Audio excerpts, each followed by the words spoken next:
একদম হুবহু রেস্টুরেন্টের মতো চিকেন চাপ বানাবো।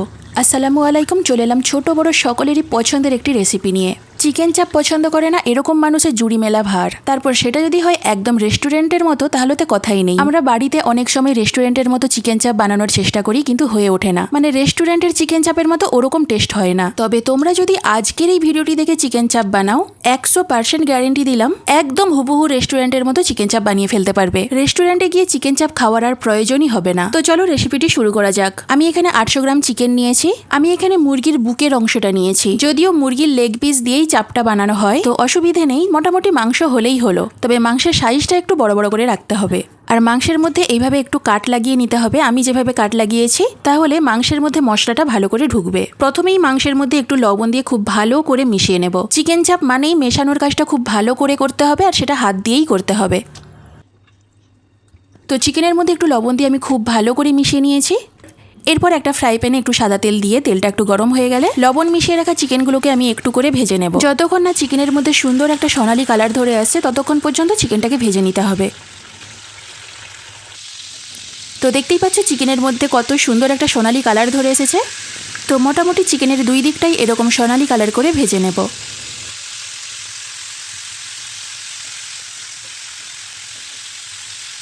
তো এবার আমি চিকেনগুলোকে তুলে নেব। তো চিকেন পিসগুলোকে তুলে নিয়ে একটা বড় সাইজের পাত্রে রাখবো, মানে চিকেনগুলোকে ম্যারিনেট করা যাবে এরকম একটা পাত্রে রাখবো। প্রথমে কিছু মশলা বানিয়ে নেব। মিক্সিতে একটা মিডিয়াম সাইজের পেঁয়াজ একটু কেটে কেটে দিয়ে দেবো। তার সাথে 3টি কাঁচা লঙ্কা দিয়ে পেঁয়াজ আর কাঁচা লঙ্কার একটা পেস্ট বানিয়ে নেব। তো পেঁয়াজ আর কাঁচা লঙ্কার পেস্টটা আমি বানিয়ে নিয়েছি। এরপর 15টার মতো কাজু নিয়েছি, আর নিয়েছি 1.5 চামচের মতো পোস্ত দানা। তো একটু পানি দিয়ে পোস্তদানা আর কাজুটাকে কিছুক্ষণ ভিজিয়ে রাখার পর এটার একটা ফাইন পেস্ট বানিয়ে নেব। তোমরা চাইলে এর মধ্যে 4 মগজও দিতে পারো। তো কাজু আর পোস্তদানার পেস্টটা আমি বানিয়ে নিয়েছি। তো এরপর ভেজে রাখা চিকেনের মধ্যে পেঁয়াজ আর কাঁচা লঙ্কার পেস্টটা দিয়ে দেব। কাজু বাদাম আর পোস্তদানার পেস্টটা দিয়ে দেব। দিয়ে দেব 1.5 টেবিল চামচের মতো আদা রসুন বাটা। দিয়ে দেবো অল্প একটু লবণ। যেহেতু লবণ দিয়ে চিকেনটা ভেজেছিলাম, তাই লবণটা একটু দেখে শুনেই দিতে হবে। সুন্দর একটা কালারের জন্য 1 চামচের মতো কাশ্মীরি লঙ্কার গুঁড়ো দিয়ে দেবো। এরপর একটা ফ্রাই প্যানে 2 চামচের মতো বেসন নিয়ে হালকা ভেজে নেব। বেসনটা ভাজতে ভাজতে যখন সুন্দর একটা গন্ধ উঠবে, তখন এটা তুলে নিয়ে চিকেনের মধ্যে দিয়ে দেবো। তবে এটার পরিবর্তে তোমাদের কাছে যদি ছোলার ছাতু থাকে, সেটাই দিতে পারো। রেস্টুরেন্টের চিকেন চাপে কিন্তু ছোলার ছাতুটাই দিয়ে থাকে। আসলে সব সময় তো সবার কাছে ছোলার ছাতু থাকে না, তাই এইভাবে বেসনটা হালকা ভেজে দিলে একদম ছোলার ছাতুর মতোই টেস্টটা পাবে। তো বেসনটা দেওয়ার পর দিয়ে দেবো 1 চামচের মতো চিকেন চাপ স্পেশাল মশলা। চিকেন চাপের জন্য আমি আলাদা একটা মশলা বাড়িতেই বানিয়েছি, সেটা রেসিপি যদি পেতে চাও অবশ্যই কমেন্ট করে জানিও। এরপর একটা 10 টাকার আমল দুধ পাউডারের পুরোটাই দিয়ে দেবো। দিয়ে দেবো 1/2 কাপের মতো টক দই। দিয়ে দেবো 1 চামচ গোলাপ জল আর 1 চামচ কেওড়া জল, আর দেবো 2 ফোঁটা মিঠা আতর। যদিও মিঠা আতর দেওয়ার ভিডিও অংশটা তোমাদেরকে দেখাতে পারিনি। তো সবশেষে দিয়ে দেবো 1 টেবিল চামচের মতো ঘি। এরপর সব মশলাগুলো চিকেনের সাথে খুব ভালো করে মেশাবো। হাতে সময় নিয়ে এই মেশানোর কাজটা করতে হবে। যত বেশিক্ষণ ধরে ভালো করে মেশাতে থাকবে, চিকেন চাপটাও তত টেস্টি হবে। তো আমি প্রায় 5 মিনিট ধরে চিকেনটাকে মিশিয়ে নিয়েছি। এরপর এটাকে 2 থেকে 3 ঘন্টার জন্য রেস্টে রেখে দেব। তো আমি ফিরে এলাম প্রায় 2.5 ঘন্টা পর। এরপর একটা ননস্টিক প্যানে 1 কাপের মতো সাদা তেল দিয়ে দিলাম। তেলটা অল্প একটু গরম হয়ে গেলে ম্যারিনেট করা চিকেন পিসগুলো তেলের মধ্যে দিয়ে দেব। প্রথমেই কিন্তু চিকেনের মশলাগুলো দেব না। তো ঢাকনা দিয়ে চিকেনটাকে হালকা ভেজে নেব।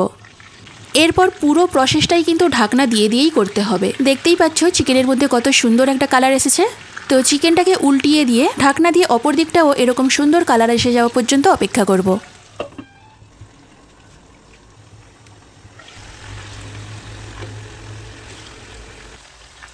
তো দেখতেই পাচ্ছ এদিকটাও কত সুন্দর একটা কালার এসে গেছে।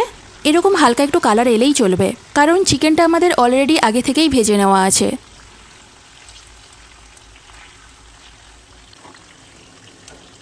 তো চিকেনের মধ্যে এরকম কালার এসে যাওয়ার পর চিকেন ম্যারিনেটের অবশিষ্ট যে মশলাটা ছিল, সেই মশলাটা চিকেনের মধ্যে দিয়ে সাবধানে একটু নাড়াচাড়া করে চিকেনের মধ্যে মিশিয়ে নেব। তো ঢাকনা দিয়ে দিয়ে এবার চিকেনটা হতে দেব। অনেকেই হয়তো তেলের পরিমাণটা বেশি দেখে এটাকে আনহেলদি বলবে। এটা আনহেলদি তো বটেই, মাঝে মাঝে একটু আধটু আনহেলদি খাবার খাওয়াই যায়। আসলে চিকেন চাপে তেলের পরিমাণটা একটু বেশিই দেওয়া হয়। তেল ছাড়া আবার এই চিকেন চাপটা কিন্তু ভালো হয় না। তো সে যাই হোক, তো মাঝে মাঝে চিকেনটাকে ঢাকনা দিয়ে দেবো, আবার ঢাকনা খুলে চিকেনটাকে একবার করে নেড়ে দেবো। একবার করে মাঝে মাঝে না নেড়ে দিলে গ্রেভিটা তলায় বসে পুড়ে যাবে, চাপটা তখন একদমই ভালো হবে না। আর এই অবস্থায় গ্যাসের ফ্লেমটাকে কিন্তু একদম লোতে রাখতে হবে। আর এটা একটু মিষ্টি মিষ্টি ভালো লাগে, তাই 1 চামচের মতো চিনি দিয়ে দিলাম। তো এই চিকেন চাপ থেকে এখনই এত সুন্দর একটা গন্ধ উঠেছে যে কি বলবো। আমাদের পুরো ঘরটা এই গন্ধে যেন মোমো করছে। চিকেন চাপের এই গন্ধটা এতটাই লোভনীয় যে কি বলবো। তোমরাও ঠিক এইভাবে স্টেপ বাই স্টেপ বানিও, বললাম তো ফেল হবে না। এইভাবে বানালে যে কেউই বলবে যে রেস্টুরেন্ট থেকে অর্ডার করিয়েছো, কেউ বিশ্বাসই করতে চাইবে না যে এটা তুমি বাড়িতে বানিয়েছো। এর আগেও কিন্তু চিকেন চাপের রেসিপি আমি আমার চ্যানেলে আপলোড করেছি, ডেসক্রিপশন বক্সে লিঙ্ক দেওয়া থাকবে, চাইলে ওখান থেকে দেখে নিতে পারো। তো দেখো চিকেন চাপ আমাদের একদম রেডি। কালারটা কতটা শুধু লোভনীয় হয়েছে দেখো।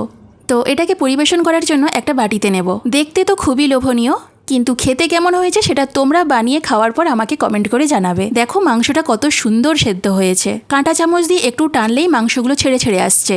চিকেন চাপের সাথে পোলাও আর বিরিয়ানি না হলে ঠিক জমে না, তো অল্প করে একটু চিকেন বিরিয়ানি বানিয়ে নিয়েছিলাম, তার সাথে চিকেন চাপটা একেবারে জমে গিয়েছিল। দেখেই বুঝতে পারছো চিকেনটা কত সুন্দর সেদ্ধ হয়েছে। চিকেনটা সেদ্ধও যেমন হয়েছে, ভেতরে মশলাটাও খুব সুন্দর ঢুকেছে। তো অবশ্যই বাড়িতে একবার হলেও বানিও, তারপর কেমন লাগলো সেটা কমেন্ট করে জানাতে কিন্তু ভুলো না। তো আজ এই পর্যন্ত, দেখাবে পরবর্তী কোনো রেসিপি নিয়ে। সকলেই খুব ভালো থেকো, সুস্থ থেকো।